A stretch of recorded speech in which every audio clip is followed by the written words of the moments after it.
What is going on, everybody? I don't know if my internet Longhorn's like a deer in the is headlights, doing man. What the hell happened there, it brother? needs to be doing, but nonetheless, because Jeez. I had this blank stare on my face. I'm gonna, damn it, man. They probably have specs. Probably what this is. Good morning to everybody here. It's the Alex and Onward show. Onward and Alex, however you want to do it. It is a Friday. Friday. We are finally here, June the 7th. A Longhorn Friday with always plenty of topics to discuss, but of course, I always have to ask. Good morning, Alex. How you feeling? How you doing? Oh, good, man. Feeling it's like I tried to power through it yesterday, man. I never like to tell people I'm sick when I'm on the radio, but I guess this isn't radio. I guess we're like streaming, so they could probably see me. Dude, I was sick as a dog yesterday, man. powered through the show, then went right to bed for the whole rest of the day. Feel a lot better today, but I will say this: I'm a little bit behind on what it is we're exactly talking about because I didn't read the War Room until just a few minutes ago before we came on. I have no idea what you're going to talk about here. Certainly a little bit less prepared as far as a rundown, considering I didn't know if I was going to be on the show today. So that's kind of the background of where we are with this. So I don't have a bullet by bullet list of the things that we're going to be talking about. You said that there's something that you wanted to start out with, though. Oh, yeah, well, that's then let me quarterback the show, and you just catch the balls, and we'll be good to go. So don't worry about that. Make sure you guys hit that like button, subscribe to the channel if you have not do it. And by the way, good morning to the Money Bees, the Chris in the world, Jay Lee, Trip, Jared, and of course Jay Lee again. So good morning, everybody. Alex. Let me start with this. We're going to get into some Longhorn stuff. Obviously, there's some interesting things that have come and emerged, and I have an interesting David Benda note that I think there's a lot to unpeel and unpack as relates to that. But I want to start with something newsworthy that happened yesterday. That it came out, and the discussion started in the SEC meetings, and this is kind of a continuation when we started talking about, hey, colleges are going to have to spend $21 million dividending that stuff out to players. There's only two ways that you can do something when you have a debt, right? You either make more income or you reduce expenses, right? There's only two ways you can really do anything with debt. Well, the NCAA has officially given colleges a way to make money. And here we go. The way that everyone will be able to make money is through this, Alex. The NCAA, on a recommendation from the Football Rules Committee, the NCAA Playing Rules Oversight Panel on Thursday approved allowing commercial sponsor advertisements on football fields for regular season games in all three divisions, starting with the 2024 season. Under the new rule, the corporate advertisements can be placed in 3 spots on the field, and a single advertisement centered on the 50-yard line, Alex, is allowed. A single advertisement centered on the 50-yard line is allowed, in addition to no more than the 2 smaller flanking advertisements elsewhere on the field. And this is the interesting part. This could be done on a game-by-game basis or for the whole season, Alex. This is all with the under the guise of giving schools an opportunity to make money. Alex, it's just a matter of time before this thing starts looking like some sort of NASCAR kind of deal. But this now opens up the floodgates for us seeing ads on football fields beginning this year. Oh, we had the stuff earlier about where there was talk about adding possible advertisements onto jerseys and stuff, right? And like the shoulder patches. They talked about the possibility of that. So I don't know if that's something that could be coming down the pike too, or whether that's actually already on the table. But when it says centered on the 50-yard line, like it doesn't mean it's going to be replacing the team's logo on the 50, does it? It can. Yes. I mean, I don't think does centered mean that it has to replace the logo, or can it be centered like Center on is either centered, side of Alex. the what? Centered. Well, centered can mean No, centered no. usually means the middle. Well, right, but the middle longitudinally or latitudinally, right? I Like, think we are. could it be like centered directly underneath the logo of the team, or does it need to replace the logo? Because I it can still mean, be centered it says underneath or on top of the logo. either way. It could be on the 50. Yeah, yeah.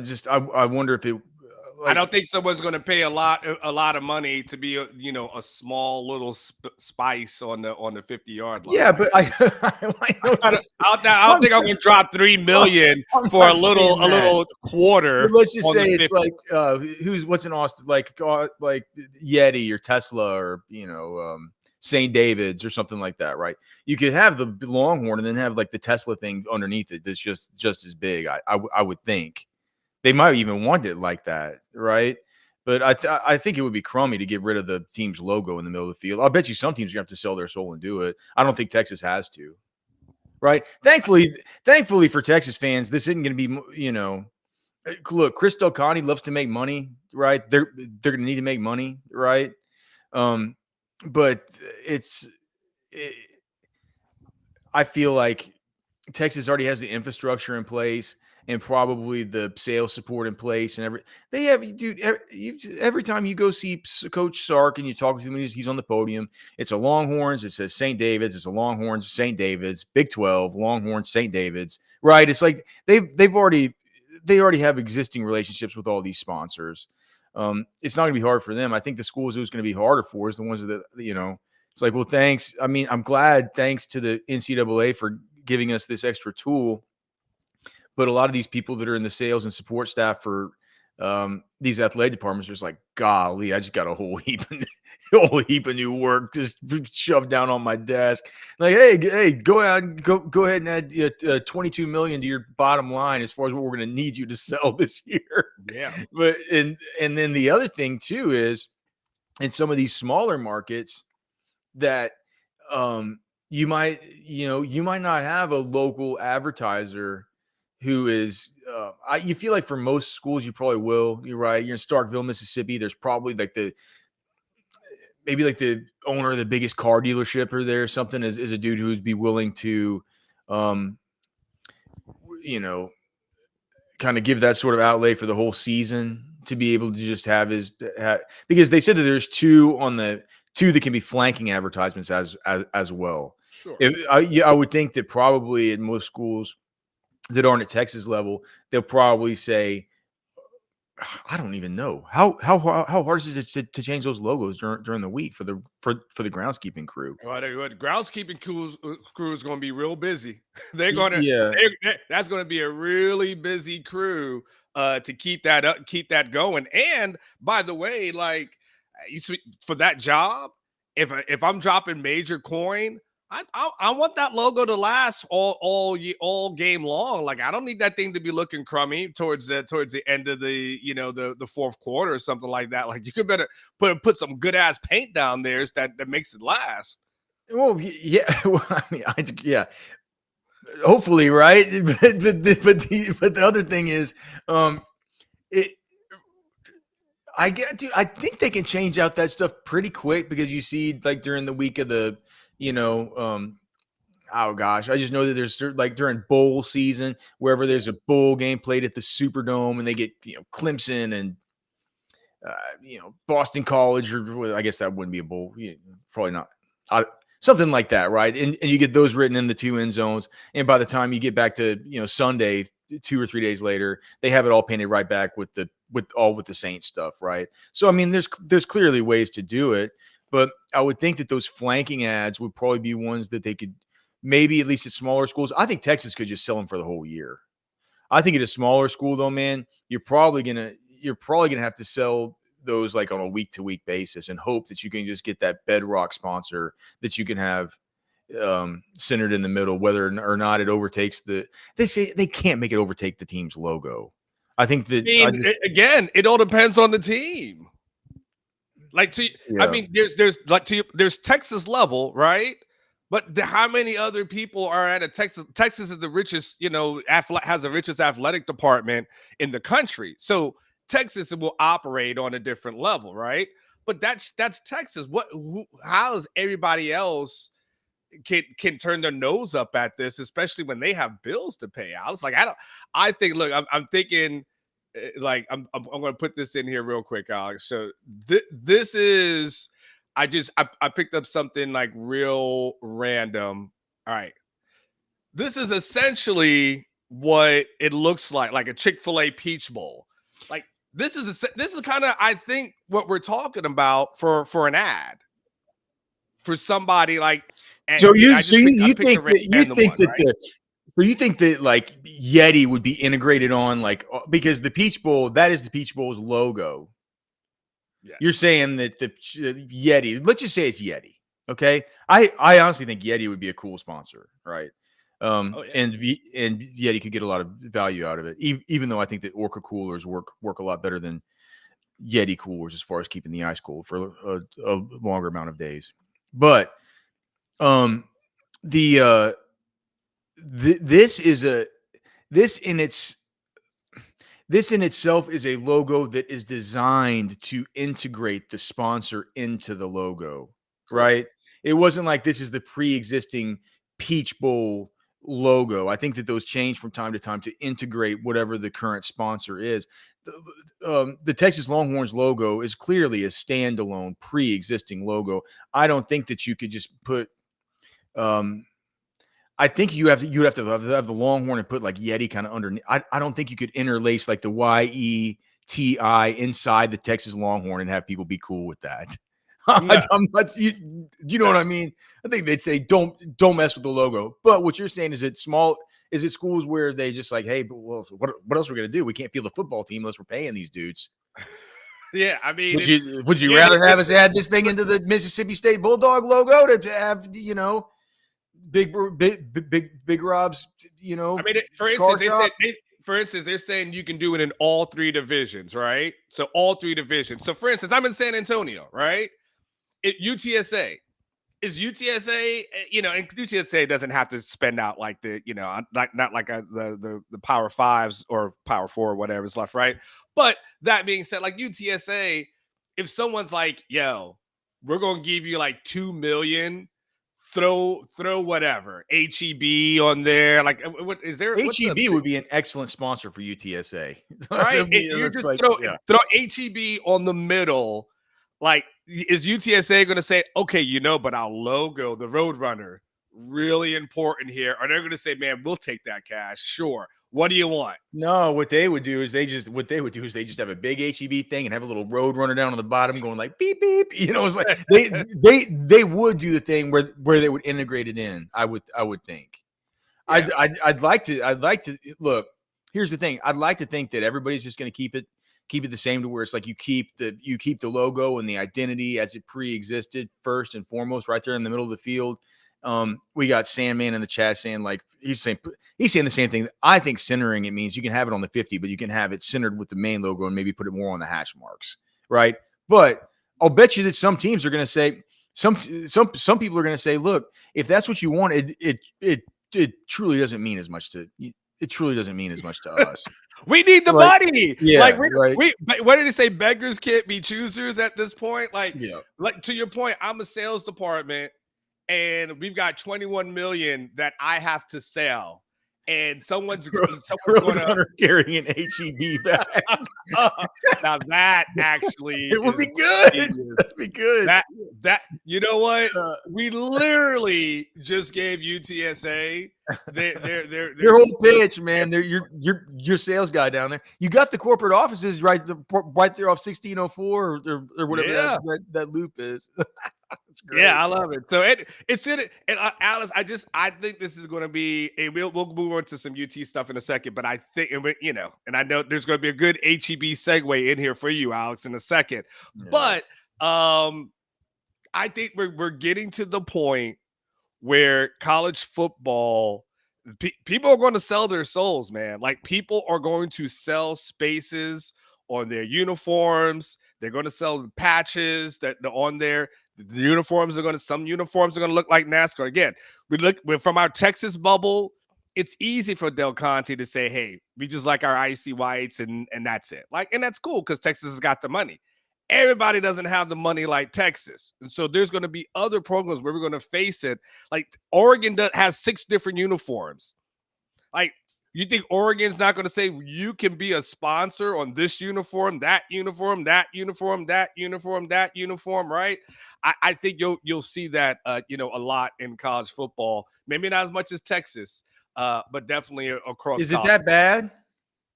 Yeah, I mean, not everybody's making money. Yeah, I don't know, but I'm saying, is it that bad? Say money. I won't say Texas. Not everyone makes Texas money. Does advertising on this stuff bother you as a viewer? Sometimes you watch soccer, dude. You can't tell me it bothers you. They got stuff plastered all over them from what I've seen. You know what gets annoying sometimes is the stuff that is not necessarily on the field of play, but then they put it on the screen. And so that part is, I don't know. Advertising is a weird thing for me, Alex. Cause I don't know if I've ever just seen a logo or seen something and thought to myself, I got to run out and get it. That isn't how advertising works. Yeah, but I get it. The more you see it, the more you get, more you become, acclimated to it, and then you're just like, oh yeah, I'm really familiar with that. Sure. Like I need an attorney. Yeah, Adam Lowy. I've heard of Adam Lowy. I've seen his billboard right up next to my house, which is actually true. Like you go out to Highway 71 out here where I live in, out in my neighborhood, and you turn down, you start going west on 71. The first billboard you see is a big smiling picture of Adam Lowy. It's the guy's everywhere. This today, I may not think about Adam Lowy today, but a month from now, someone rear ends me, and I'm like, the insurance company is dicking me around. I'm like, you know what? Where is my Adam Lowy? Real quick before you transition, we did have a super chat that came in from Jay Lee. And Jay Lee said Texas is going to brand ADs on Devo, ads on Devo, hashtag beef supply.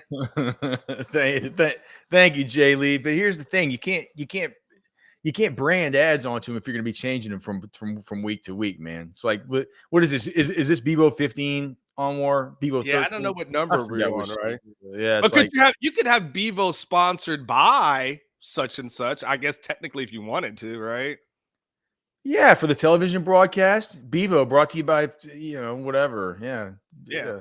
Covert Bevo, or Texas Beef Traders. Well, right? I'm not sure that would be perfectly apropos. But look, here's the thing: Texas Beef Traders. Whenever you're talking about just awesome looking cattle, right? It's a herd out there in Mason, Texas that is amazing Angus.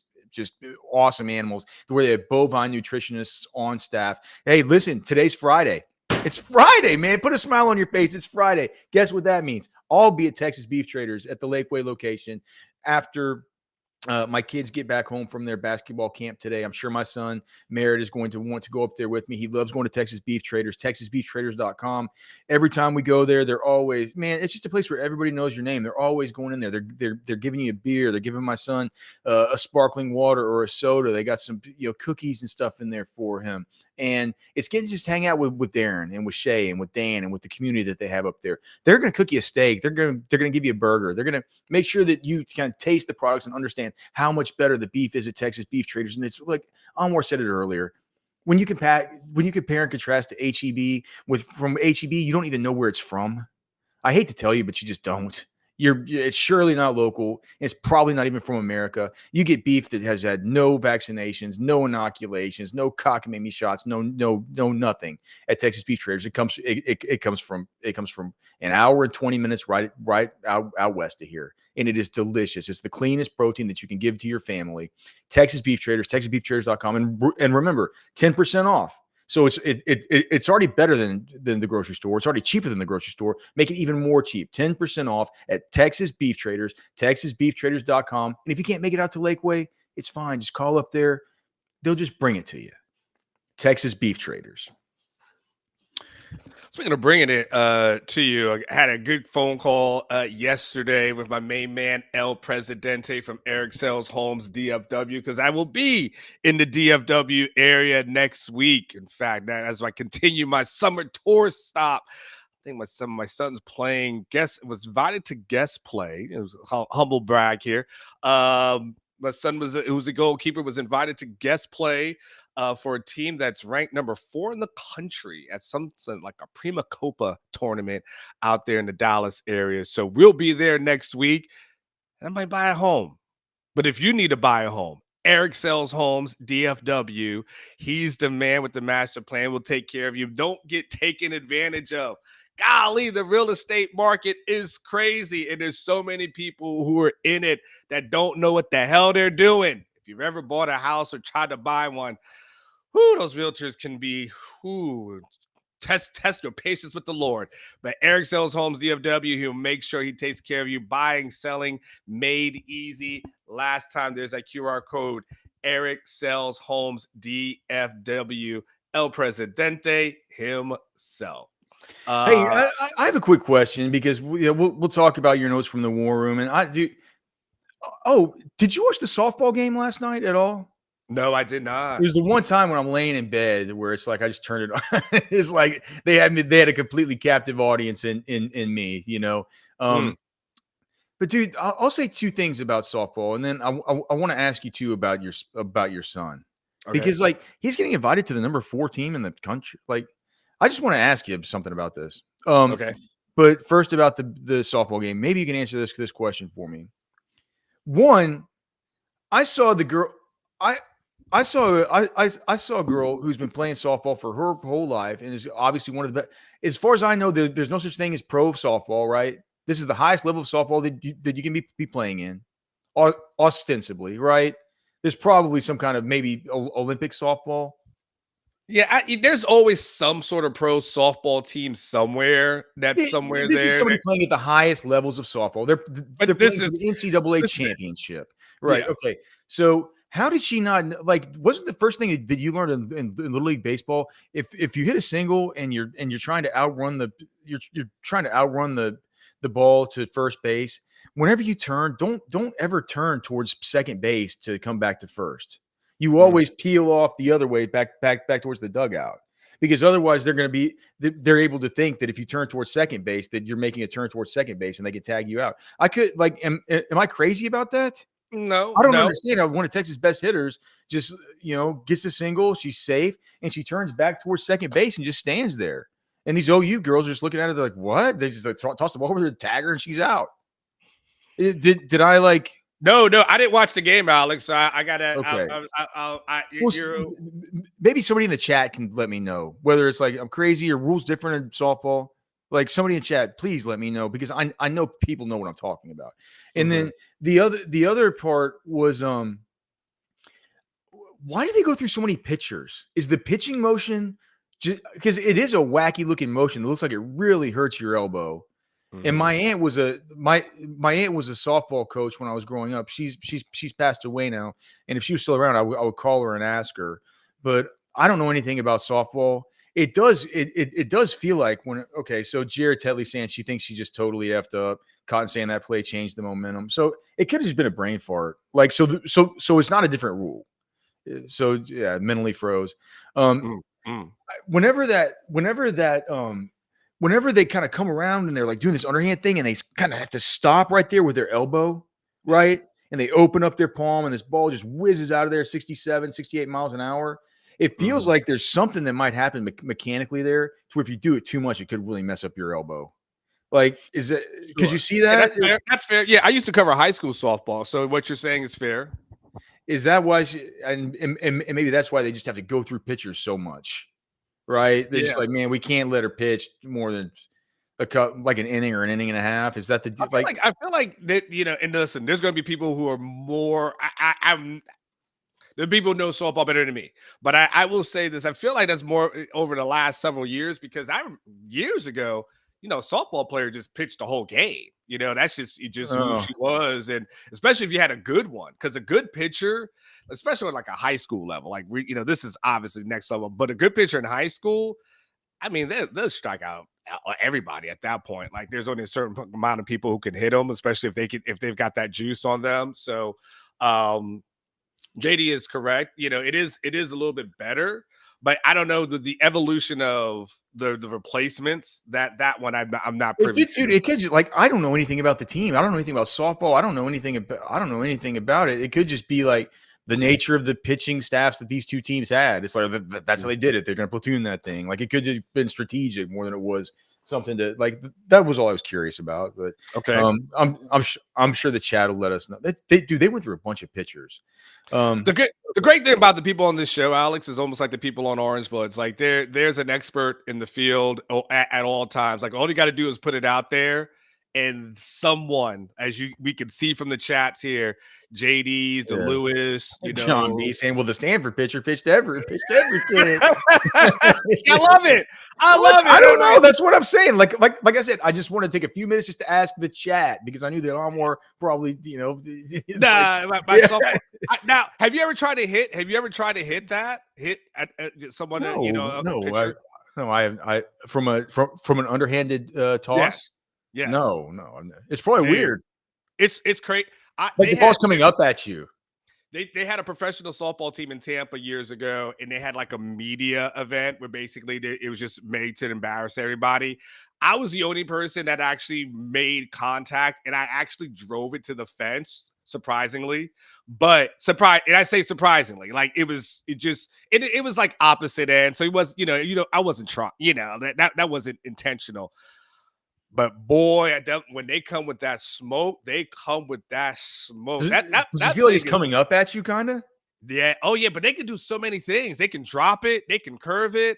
I mean, it is the good ones have a lot of motion on that and a lot of range. Yeah, A that's lot of crazy, motion, a lot of man. range. It's yeah. The drop Okay. is the craziest one.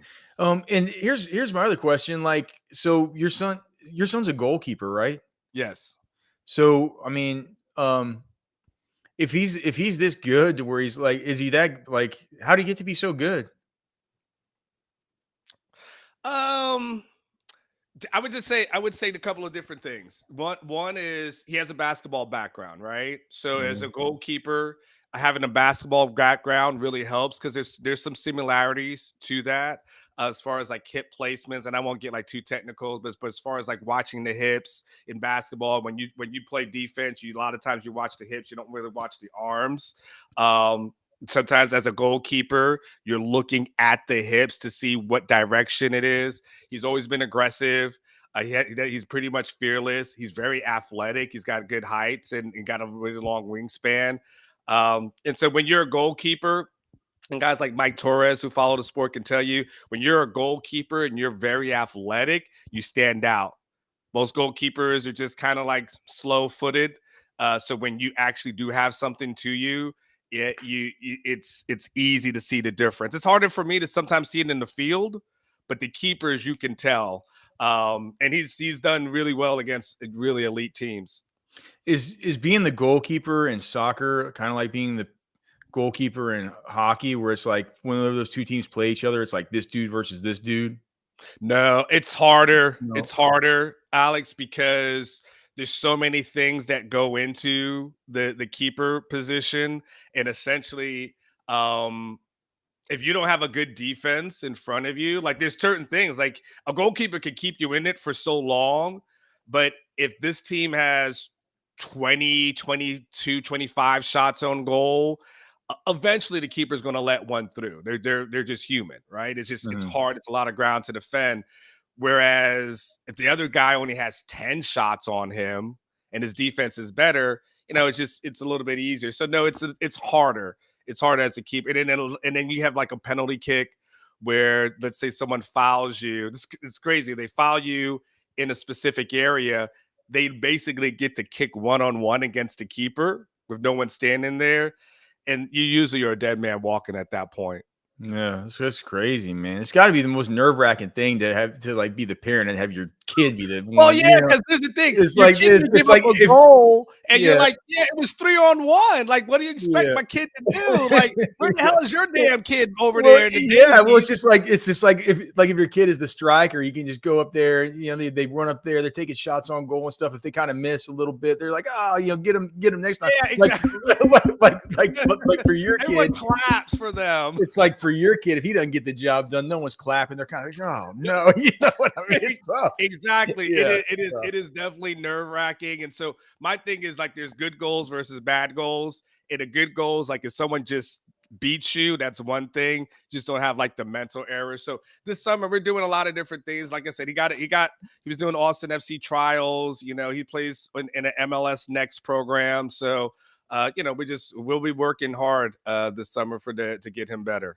All right. So what do we got about what do we got to get to about some of the war room stuff? Yeah, You well, said let's do some David David Benda. Bender. It's an interesting conversation, Alex, that kind of to set this thing up.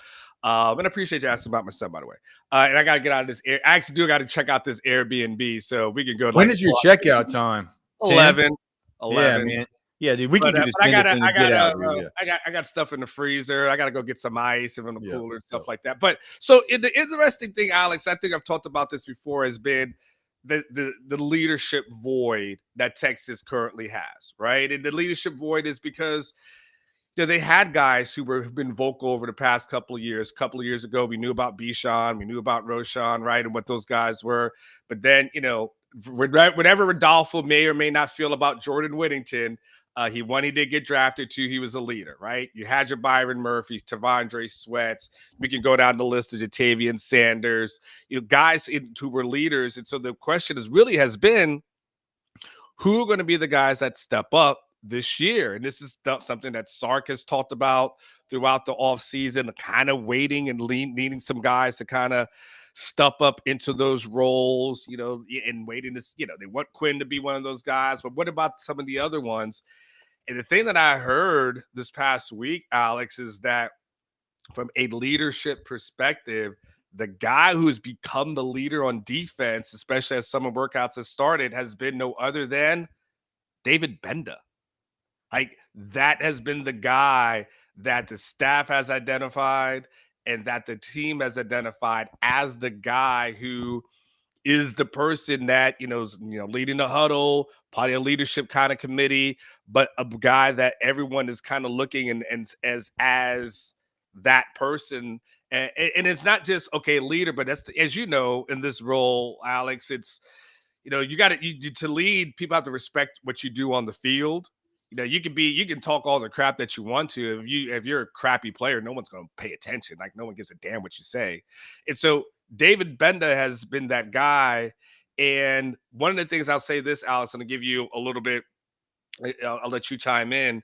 Someone compared that to me, David Benda, to Christian Jones, which is a guy in the sixth year who maybe was kind of overlooked. Maybe no one ever really thought he might be a really good player. And then by the sixth year, you're looking at a plus player who maybe has a chance to get drafted, but becomes a leader on the team. So that's one of the more interesting developments of summer workouts so far. And again, we're a week in, has been this emergence of David Benda being that guy. Yeah, I mean he's it's funny, he kind of with Christian Jones, it's like we're easy to remember what he's a fourth round pick or whatever to Arizona.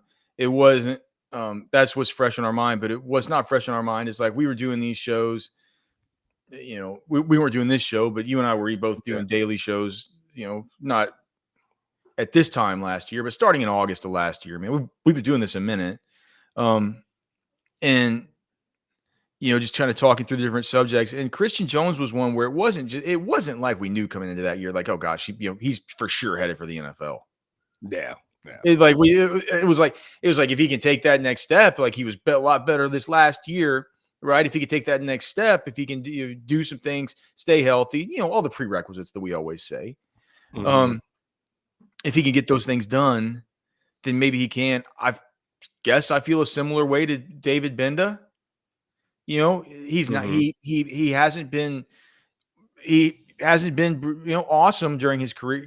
He just hasn't. He hasn't been just a terrific player. That's a total standout. But that's to be expected for a dude who's only coming into his first year to be the kind of undisputed outright starter as a 6th-year player. He's also had a lot of good players ahead of him.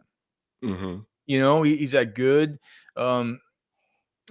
good, reasonably highly, drafted players ahead of him as far as at the linebacker spots. And you can go over them for the last few years and you can see, man, those are guys that go on to, if not get drafted, be, second team all Big 12 selection, stuff like this.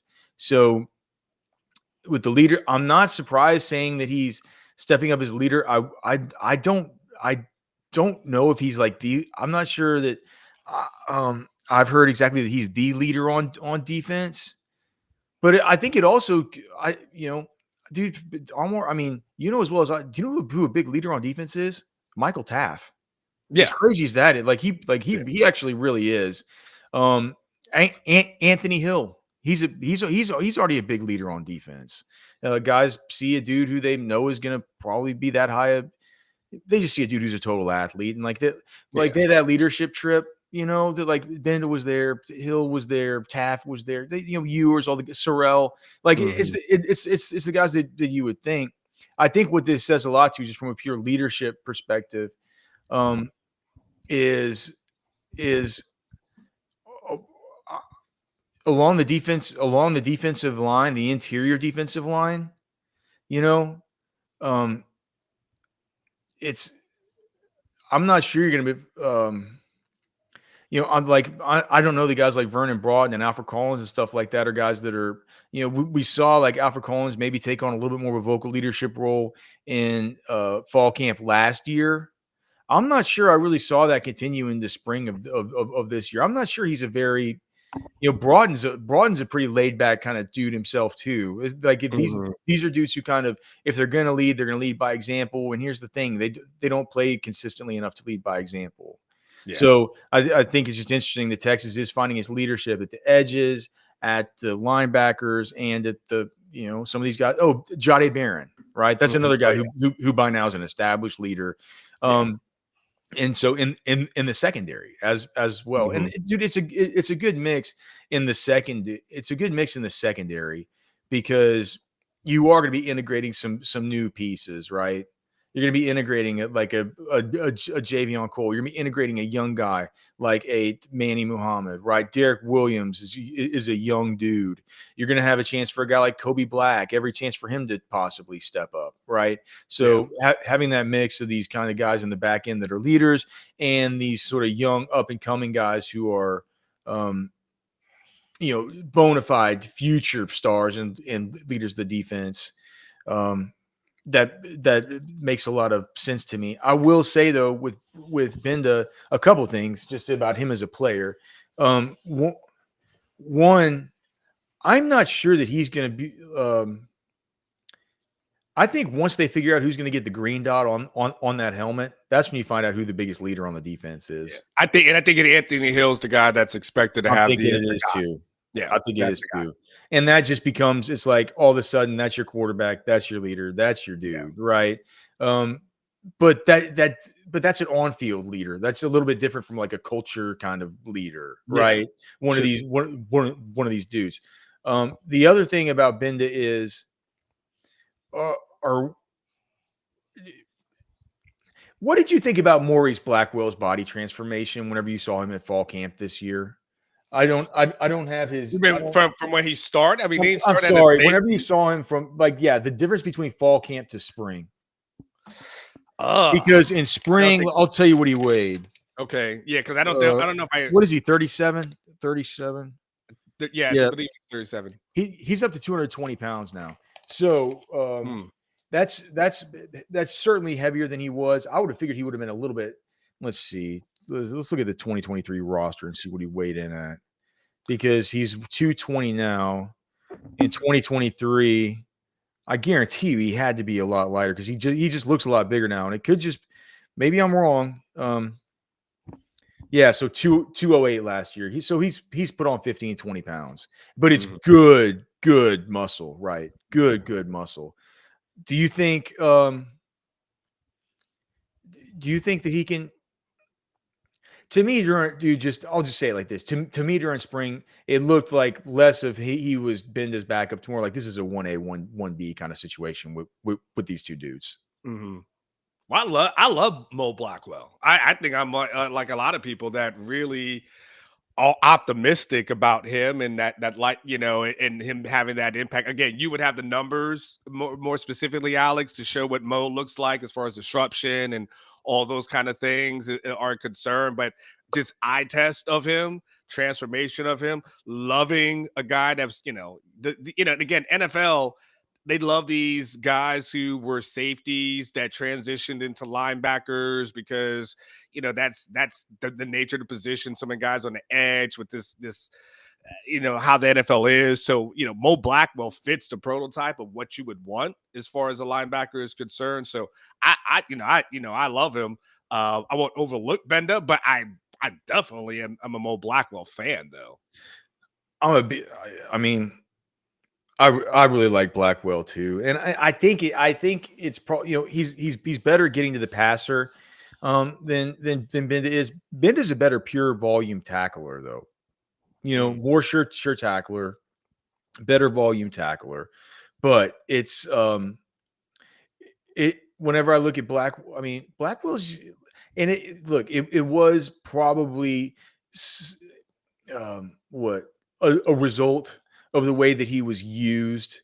The fact that he was always kind of used as a sub package linebacker last year, more of an outside kind of Sam linebacker type, right? One of these dudes that they would line up off the edge, or they would get, or especially here's it's that stuff, the former safety stuff. He could turn his hips and sort of run up the seams with these guys, right? He's a really good weapon in open space. But when you're like that and you don't got to turn your hips upfield and run with these seam stretching guys, well, you're kind of on the edge and you're in position to be able to knife in and make some plays. Mhm. And so being in that position, you could see why he had as far as snaps per like TFL or snaps per quarterback. I mean, gosh, he had three quarterback hits, 2 pressures, dude. So he only played last year 156 snaps, 3 quarterback hits, 2 pressures, 2 TFLs. Whereas Benda played he played 200 more snaps, and he had 2 quarterback hits, 1 pressure, and 3 TFLs. So Wow. it's just a lot more efficient on a per snap basis with that stuff. Again, though, Mhm. I think that we have to, I do the deep dig stuff to create context. But if you just read that based on what I just said, you would think that Blackwell's a lot more productive. I think the additional context on top of that is that Blackwell was often lined up in spots that made that a lot more conducive for him to make those plays. So it's like it's an interesting thing here, dude. Here's the important takeaway from all this stuff about David Benda. It is that clearly, and look, I'm hearing the same things from some of my guys that are getting to be around practices, right? I mean, it looks like, it's pretty clearly Benda and it's pretty clearly Hill right now. Now, I think Hill is the one that's gone. I know. I mean, we all know Hill's the one that's untouchable. It's like saying that, it's like saying on offense, like Kelvin Banks, we know that he's the one that's untouchable, right? You know who your best players on the team are. But if I do think once you get into fall camp and stuff like that, I think that it'll be a spot where we'll keep an eye on the whole thing with Blackwell. I don't think that there's any other, here's the thing. There's no competition from any of these other guys except at their spot, except for Darian Gillette, who's probably not going to play. Yeah. Right. And so regardless, even if this was a 50-50 split of snaps or something, which I don't think it will be, it's like it's still massive snaps for, like, it's good. My point is, it's good that Benda's looking good. And it's good that they think he's a leader. Because whether you think he's better than Blackwell or not, like, both of them are going to play. They're both going to play. So yeah, man. But and here's the thing that's an interesting thing, Alex, to this, and I just want to get your take on this as well. Obviously, the green dot makes a difference, right? But the green dot, whoever wears the green dot, that will be the helmet. Remember talking about the helmet, the coach, the helmet Right. communications, but that thing get cuts off. I think like after a certain amount of seconds, right? But one thing that someone I think it's 15 15, seconds left. Yeah, before 15, I believe, before right? the play clock's You know, out.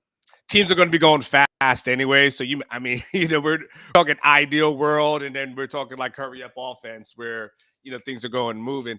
But the thing that someone communicated to me, and I'd like to get your take on this, is that they're happy that Blackwell is doing well because they said Texas will be rotating defensive tackles a lot throughout the game, and having a linebacker who knows exactly with some of these newer guys, hey, this is where you need to be, this is where you need to set Mhm. up.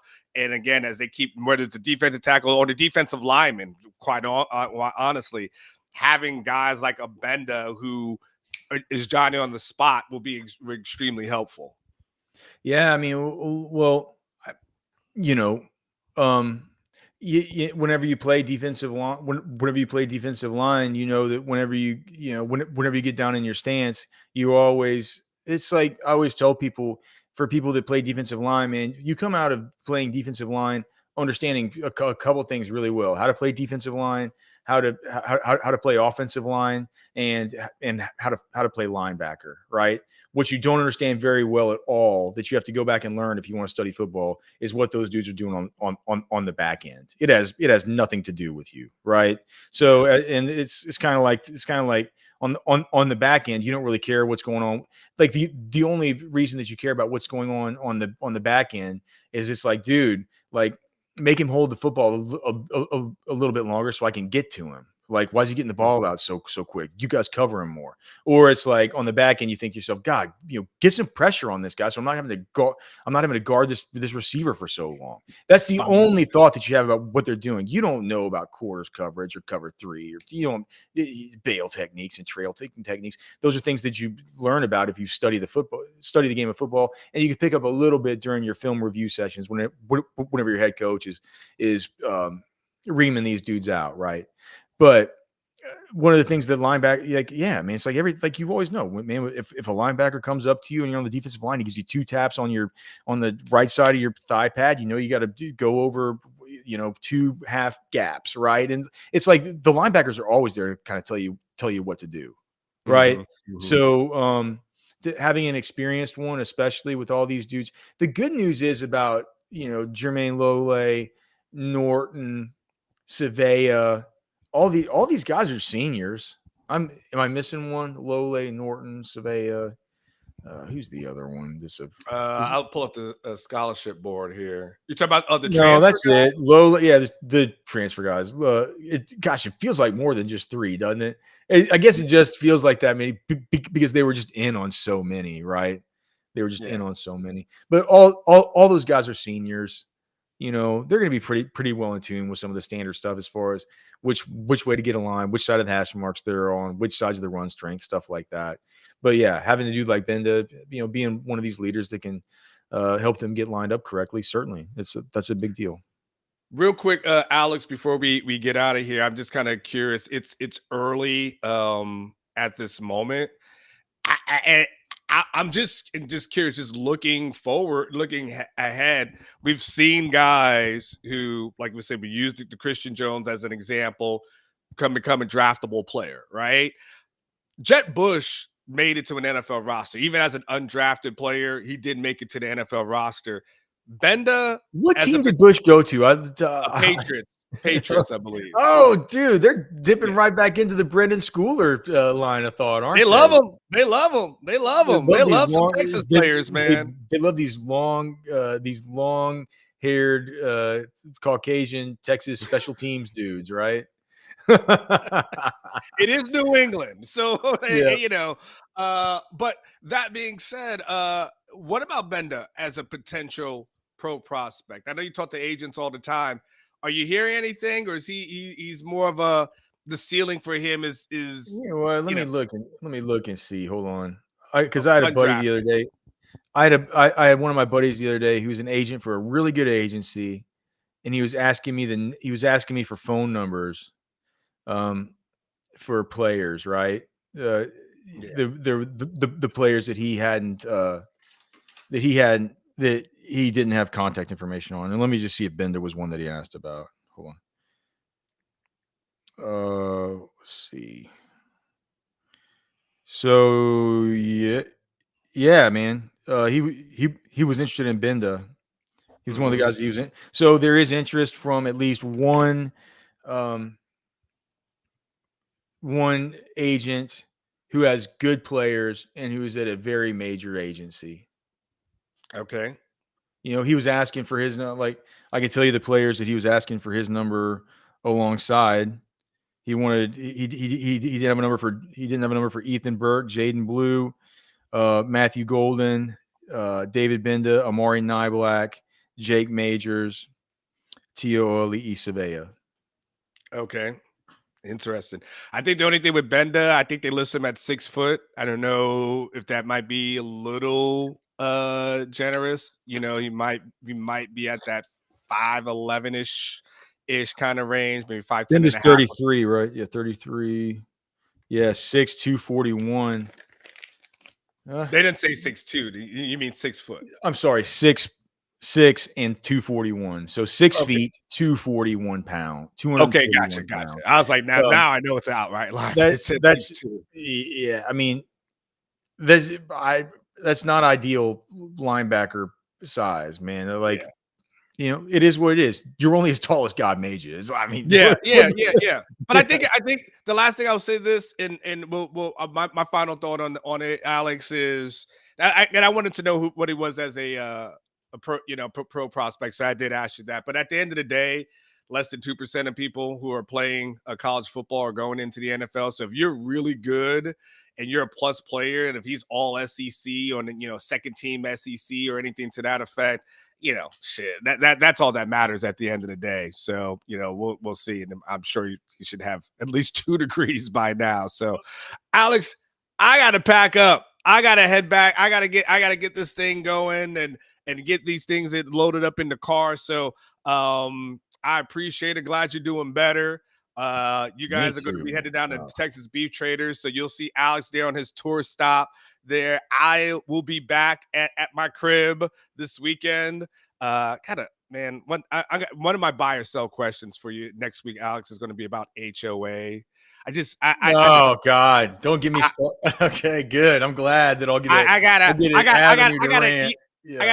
I've been here all week. I asked my neighbor to just, hey, can you take my trash can and put it by the garage for me? I'll be back, on Friday. Can you just take there for it? So I'm thinking that's the good thing to do. And I get an HOA letter from yesterday, email about, your trash can is supposed to be inside, so on and so forth. And I was like, I said, like, sorry, I can't put it in from another city, but I'll be back on Friday. And I hope you guys will be able to sleep well at night.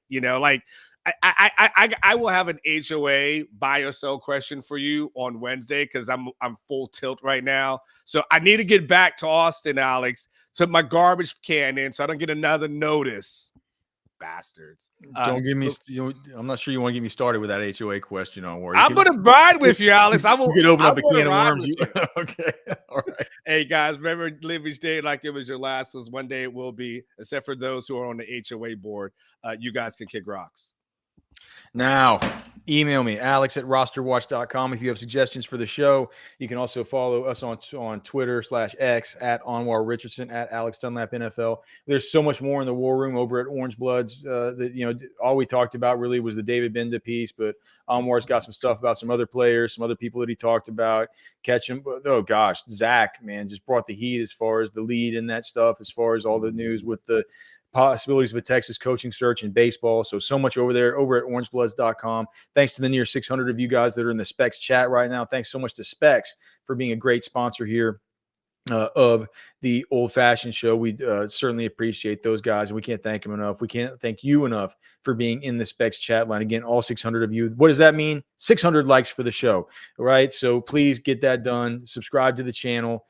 Go out today, man. Go, dude. Put a smile on your face. It's a Friday. Go do something this weekend with people you love, people that you care about. Do something cool today. Do something big today. For Anwar, I'm Alex. We'll see you guys.